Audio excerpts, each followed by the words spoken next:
The labor union strike over the minimum wage had been brewing for some time before its execution and eventual suspension, as the intrigue held the country in a face-off to determine the final outcome on remuneration of Nigerian workers.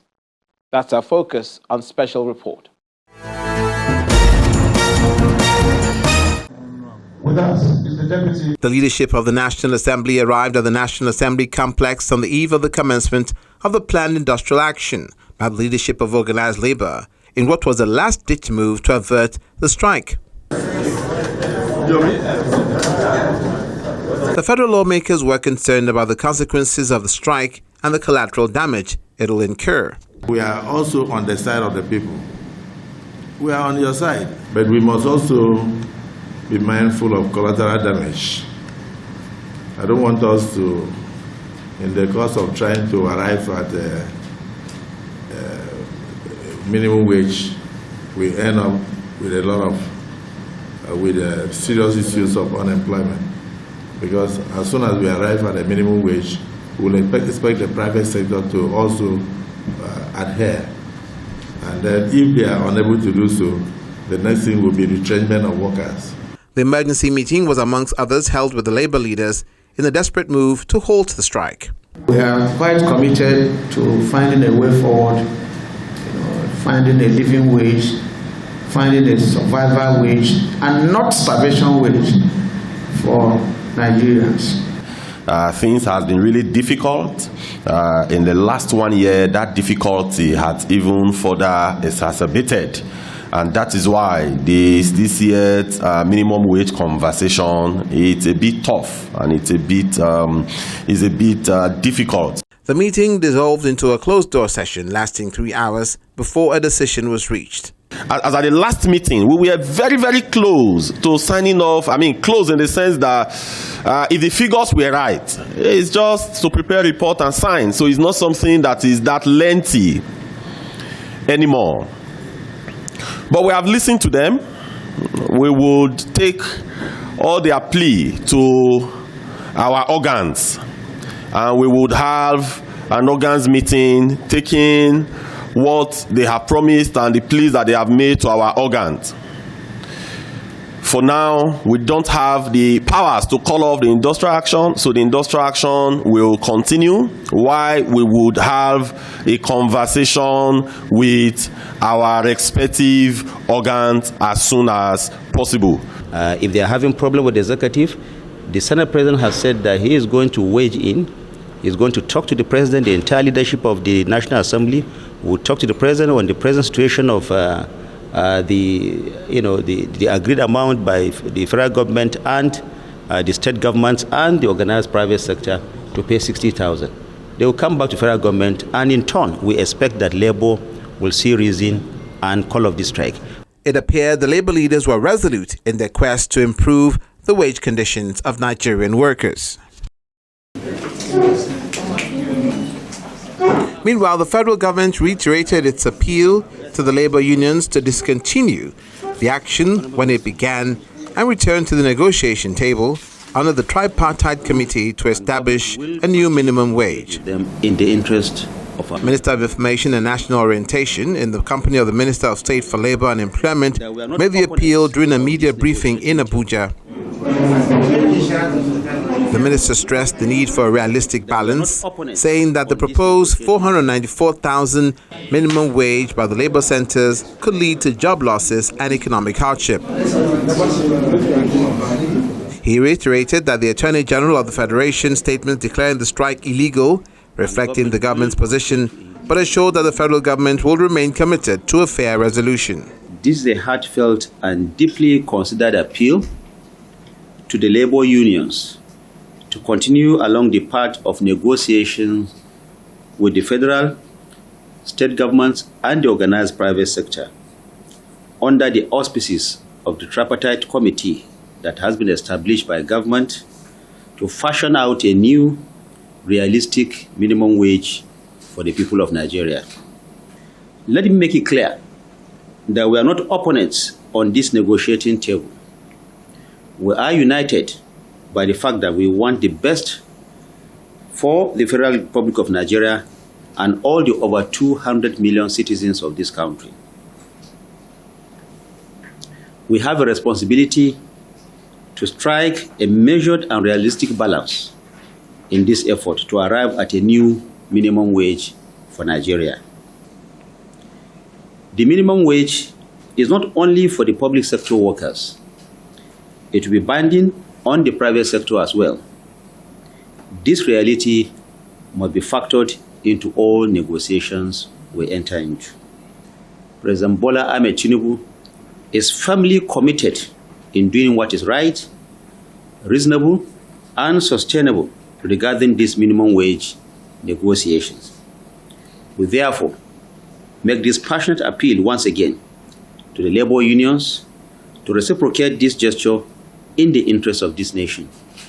The AGF has given what the federal government position is, but at this point, what is important for all of us as Nigerians is to come together. We believe that this labor movement also means well for Nigerians. After all, the negotiation they are doing, according to them, is also on behalf of Nigerians.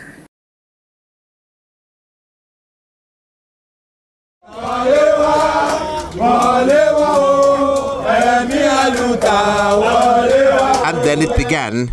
As the organized labor strike took full effect, the impact in the southwest began in Nigeria's commercial capital, Lagos. In Ikeja, the seat of power, where most state government offices are located, workers were locked out and business activities grounded. The roads were less busy for the Monday morning in Nigeria's commercial nerve center. The chairman, Nigeria Labour Congress, Lagos State Chapter, Femi Sesi, says the union is out to ensure compliance to the directive issued by executives. As you can see, we've locked the gates for people, staff that are under level 14. Level 14 and above are in there working. But we know that if you allow everybody in, there won't be any effect. So anybody below level 14 should go home. That's what we have done. Over in Ogun State, the Federal Secretariat in Abeokuta in the capital came under lock and key as workers stayed away from their offices in compliance with directives of the national leadership of the NLC and the TUC.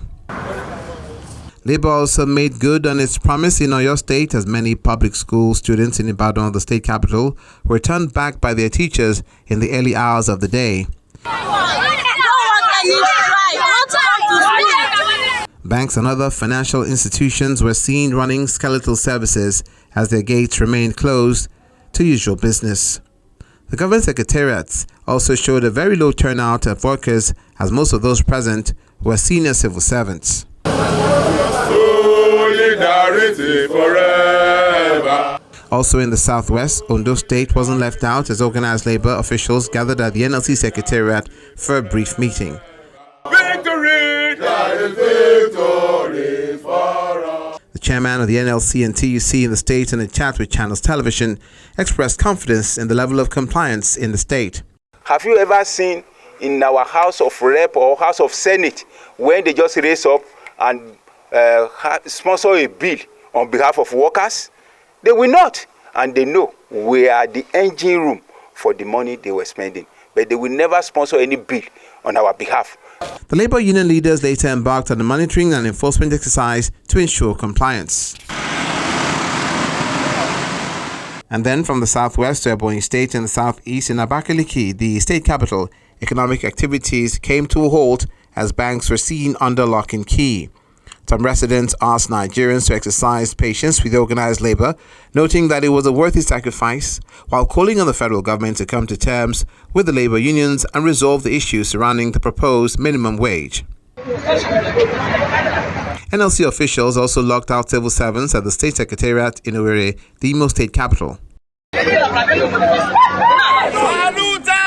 Edo State, South Nigeria was the next stop as members of the NLC and TUC locked up the state secretariat, shutting out civil servants from the complex in compliance with the union's directive.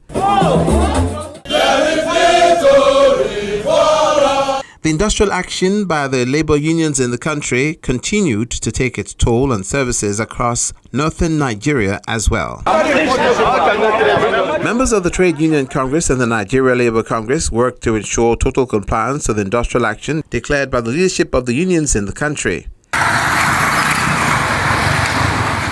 State secretariats were locked, business activities disrupted, and government facilities, such as hospitals and schools, were shut down in compliance with the directive. We are pressing for many things, but two are prominent. One, the issue of minimum wage, which has been lingering over since April. No resolution has been reached. The second one is the hike in the tariff for electricity. We want them to revert back to the former 165 naira per kilowatts. We pray to Almighty Allah for a quick intervention to touch the minds of the people in control or in charge of the hem of the affairs so that we will find a long-lasting solution to the lingering issue as far as the new minimum wage is concerned in the country. It is the right time now that Nigerian workers are saying no to all these obnoxious policies of inhumans they are doing to us. How much of the vehicle they are riding? And we are the engine rooms of all what we are demanding for. The strike was taking place when some students were participating in the West Africa Examination Council exercise. However, some states reported that the strike did not affect the exams. The WEC has let us that we should conduct the examination for those who are writing their SSC. The strike does not affect us. I wouldn't feel better because it's not good for a student to stay at home while he's supposed to be in school studying. Nevertheless, private businesses such as banks that attempted to open business were shut down in some locations. The SEC and the SAC of the two labor unions in Zamfara State are going around to ensure compliance. As we are talking to you right now, we have visited about 4 or 5 banks in Gusau Metropolis here. We are fighting for the benefit of Nigerians. So I'm begging them they should understand we are not here to harass anybody, to stop anybody to withdraw his money. We are here to plead with them to help us fight the common goal. The workers are lamenting the high cost of living in the country and the failure of government to implement the new minimum wage. We are here to oppose the strike action in Katana as being done in some other states. And as we are all aware, the purpose of the strike is the inability of the federal government or the tripartite committee to meet up with the demand of the Nigeria Labour Congress. At the time, the workers did not back down on their demand for renewed minimum wage.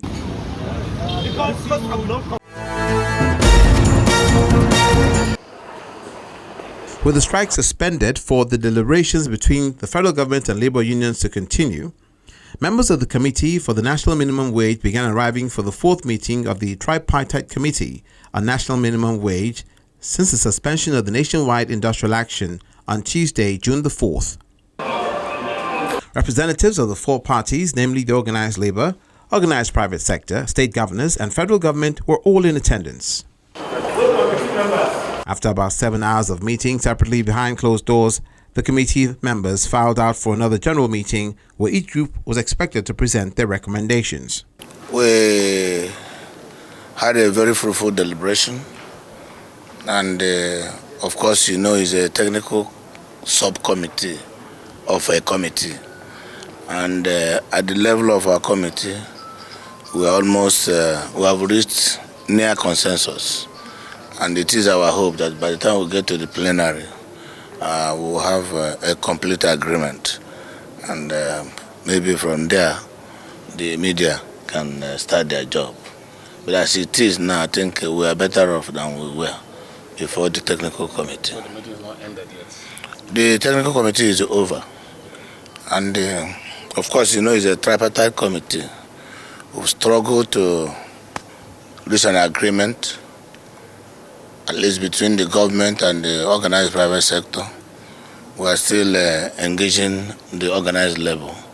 And I'm almost confident that in a few minutes from now, after the plenary, we would have reached a concrete agreement. And this time, the meeting continued for another 3 hours. At the end of that, members of the committee briefed journalists on the outcome of their deliberations. After a very wide consultation and with critical stakeholders both the organized private sector, the organized labor, and representatives of government. And we were able to arrive at a conclusion. First of all, it's a meeting of three parties. And among these three parties, two parties have agreed that 62,000 should be the national minimum wage that will be recommended to the president for further legislative actions to National Assembly when forwarded to them. And the Labour is saying that they would like to have 250,000 as the national minimum wage. Look at the global picture as it is today. Both the economic realities of the day, the capacity of government to afford and sustain such expenditure is very dim. So we were able to agree, two parties, the government and the organized private sector, as it was in 2018. Because in a meeting of three parties, once two agree, the two becomes the majority. So when put to vote, the two parties have agreed, like other two parties agreed in 2018, when organized labor and the organized private sector agreed in 2018 against the government position of 24,000 and 30,000 was adopted. So this 5 years after, in this instance case, the government and the organized private sector have agreed on 62,000. So it means that as it is, that the majority position is that 62,000 should be the national minimum wage. However, all these are going to be a recommendation to Mr. President. And Mr. President will in turn forward the executive bill to National Assembly for legislative action. So I think it has been a very successful day. Among other things achieved today is that the apprehension in the country, the anxiety in the country by this agreement has been relaxed, and everybody is now meant to go about his businesses without any problem. The committee made a recommendation to the plenary, so the plenary just sat and to look at the report of the committee and made further input into it. So we've done all that, and we were not able to align to have a single figure. So what has been done here is that the government side and the organized private sector came up with the sum of 62,000 naira as their recommendation to Mr. President. But from us, from organized labor, we felt that with the hardship in the land, with the difficulty in Nigeria, and with what our members are currently passing through, that the workers deserved a better minimum wage than 62,000 naira. So having looked at all these, we had to calm down. You know, initially we started from 615,000 naira, but we moved close to 150%, precisely about 146% from our initial submission, and today we are making a recommendation of 250,000 naira to Mr. President for onward transmission to the National Assembly. So that is where we are today. Earlier in the day, the Nigeria Governors Forum had issued a statement saying that the 60,000 naira minimum wage proposal that was rejected by Labour is not sustainable. Part of the statement had read thus: the NGF holds that the 60,000 naira minimum wage proposal is not sustainable and cannot fly. It will simply mean that many states will spend all their allocations on just paying salaries with nothing left for development purposes. The Minimum Wage Committee, however, believes strongly that the 62,000 naira is feasible and sustainable. Of course, you know, this thing has gone on for 4 months, so they've done a lot of consultations, they've done a lot of negotiations and then deliberations, and they came up with that figure. Remember that figure had been on like 60,000 last time, 2 sittings or 3 sittings ago, and then came back and then topped to 62,000, and I said that's a benchmark. Okay, so for them to accept that and to bring that forward, including the organized private sector, for that it's sustainable because they agreed to it. So I believe that that's what they can pay. Looking at the macroeconomic environment, looking at inflation today, all in a bid to be able to arrive at a point of affordability, sustainability, and ability to pay. The desirability is everywhere. Government is desirous. The private sector is desirous. Labor is desirous. The desirability is not in question. But those other indices, like I said, from the current economic situation, the inflation, the situation of insecurity in some of the local governments, that even to pay the last minimum wage, and all those things are what kept us this long to be able to arrive at the figures today.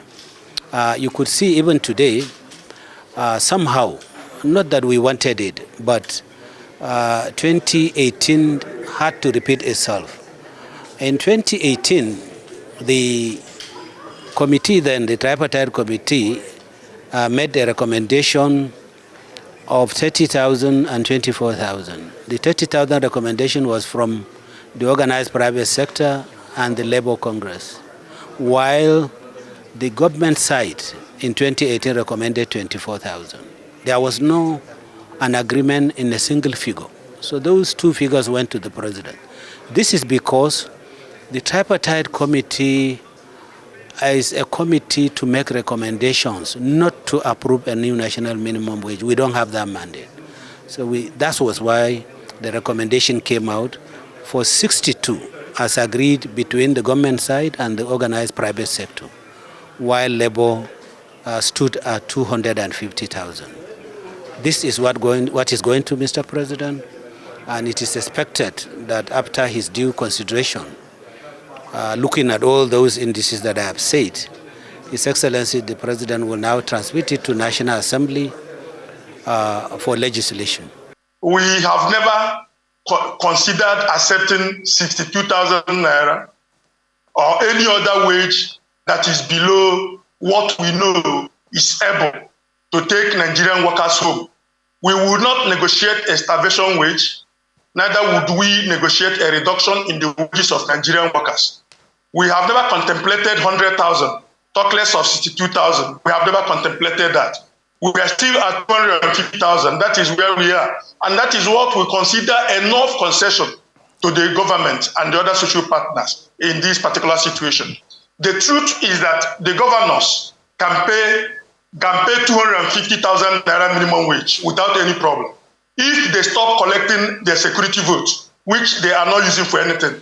For example, if they stop paying their past governors and deputy governors pension while they sit at the National Assembly, they will have more money to pay. If they reduce the cost of governance in their respective states, they will be able to pay. The federal government, including the National Assembly, are the ones who have the call. It's their call now. It is not our call. Our demand is there for them to look at and send a federal executive bill, an executive bill to the National Assembly. And now for the National Assembly to look at what we have demanded, the various facets of the law, and then come up with a National Minimum Wage Act that meets our demand. If that does not meet our demand, we have given the federal government a 1 week notice to look at the issues. And that 1 week expires tomorrow. If after tomorrow, we have not seen any tangible response from the federal government, the organs of the organized labor will meet. The relevant organs will meet to decide on what next. President Bola Tinubu had in January this year inaugurated the tripartite committee to negotiate a new minimum wage for workers. After 7 meetings, the committee met a brick wall as Labour rejected the last offer of the government and private sector to pay 60,000 naira minimum wage. The rejection culminated in a nationwide strike which had lasted for 24 hours. Negotiations later resumed on Tuesday, the 4th of June 2024, which had led to the agreement to send two recommendations of 62,000 naira on the one hand and 250,000 naira on the other hand to President Tinubu for consideration.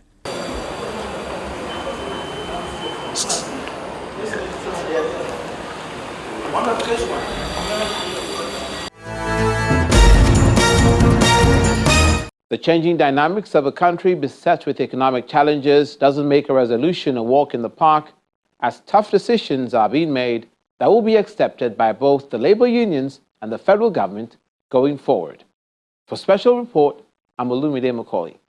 Thank you for watching.